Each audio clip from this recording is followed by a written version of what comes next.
What's up guys, Mike here, the Detroit Borg, and Apple has updated all of its MacBook Pros with Kaby Lake CPUs and new graphics.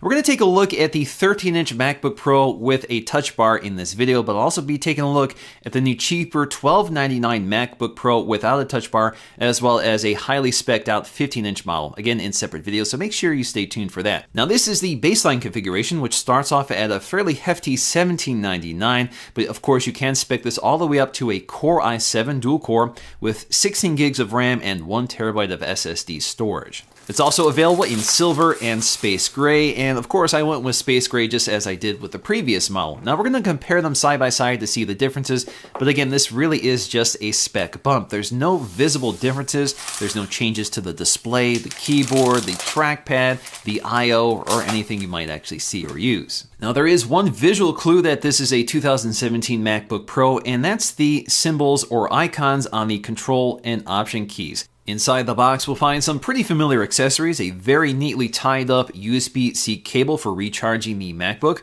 We also get a packet with some of our paperwork, which includes a quick start guide, some warranty info, as well as a set of white Apple stickers. Below that, wrapped in plastic, is a 61-watt USB-C power adapter, and just like before, they no longer include an extension cable or a microfiber cleaning cloth. So returning once again to something that really didn't need any update at all, and that's the 13.3-inch LCD IPS display with a resolution of 2560 by 1600, good for 227 pixels per inch. This is a very bright display at about 500 nits and supports the wide color spectrum of the DCI-P3 standard. And it's also covered edge to edge with an anti-reflective glass panel. Also at the top of the display, once again, is a 720p FaceTime HD camera and an LED notification light. Also carried over here is the keyboard and touch bar. The keyboard, once again, is the second generation butterfly mechanism, which is a bit noisier, but I really like it. It makes for a very tactile experience, and is also very fast to type on, so I have really no complaints about this. But again, it is a bit noisier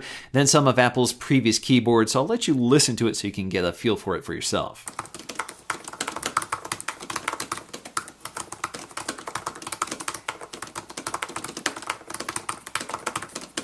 And of course, just below the keyboard is the extra large glass Force Touch trackpad. So no physical mechanism here. You get some taptic feedback when you press on the surface. Now, although the trackpad does take up quite a bit of real estate on the palm rest, there is good palm rejection here. So it can tell the difference between a palm as opposed to an intentional press with your finger. Returning once again is the TouchBar, which is an OLED display with a matte finish over the top of it, which sort of integrates with the texture of the keyboard. So it looks very nice, and it displays contextually aware controls depending on the app or part of the system you're currently in. Now, for the most part, because I've been using this for over 6 months now, I really haven't developed the habit of looking down at the touch bar for those useful controls, and they can be useful if you remember they're there. So out of habit, I really just don't look at it, and so for the most part, it really hasn't been that useful to me. But what I've really liked about the touch bar model is the fingerprint sensor built into the power button. So this allows me to make payments or just to unlock the computer. Once again, the only ports on this computer are 4 Thunderbolt 3 ports, 2 on the left, 2 on the right, along with a headphone jack. So of course you're not going to escape the dongle life with this computer, but at least you get some high-speed bandwidth. But the distribution isn't quite equal. We have higher bandwidth on the left side than the right side, so you want to use your external GPUs on the left side while your hard drives might go on the right side. Once again, the entire lid of the MacBook Pro is one piece of aluminum that goes right down to the hinge, which does integrate the antennas.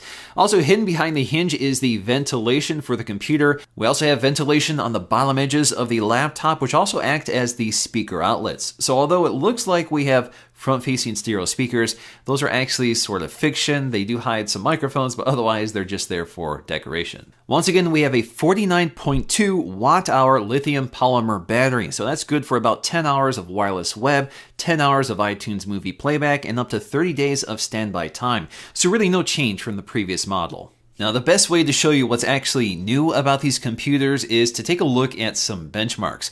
So I'm comparing the same stock Core i5 configuration from 2016, and we can see that they were able to bump up the speed from 2.9 to 3.1 gigahertz. That delivers modest single-core improvements, but fairly significant multi-core gains. Kaby Lake also brings us the new Iris Plus 650 integrated GPU, replacing the 550 from last year. Now, this is the only GPU available for the 13-inch MacBook Pros, but it does push us well over 40 frames per second in the Cinebench score and adds about 24 points to the CPU score. In terms of our storage, again, this is PCIe based SSD storage, which remains extremely fast, but there's no change from the previous model. So in conclusion, although this is not a major update from the previous model, this really should have been the version we got back in fall. So if you waited to get the MacBook Pro, I think now is the right time to pick it up. Now personally, I'm a big fan of the 13-inch MacBook Pro with TouchBar. It's my go-to laptop around the house. Now I generally don't use it for production because I have more powerful machines elsewhere, but for me it's the perfect size. It has a fantastic display. I love the keyboard and the huge trackpad, and I'm not bothered by the Thunderbolt 3 ports. For the most part, I really appreciate the fact that they can do so many different things like drive 4K displays. That's something I actually do quite a bit with this. But otherwise, this is a very expensive computer. I don't find a lot of value in the Touch Bar, and this is probably more powerful than I need for my day-to-day use case. So that's why I really look forward to looking at the cheapest MacBook Pro in my next video. Alright guys, hope you enjoyed this look at the 13-inch with a Touch Bar. If you did, please give this video a thumbs up to let me know, and I'll see you again in my next video.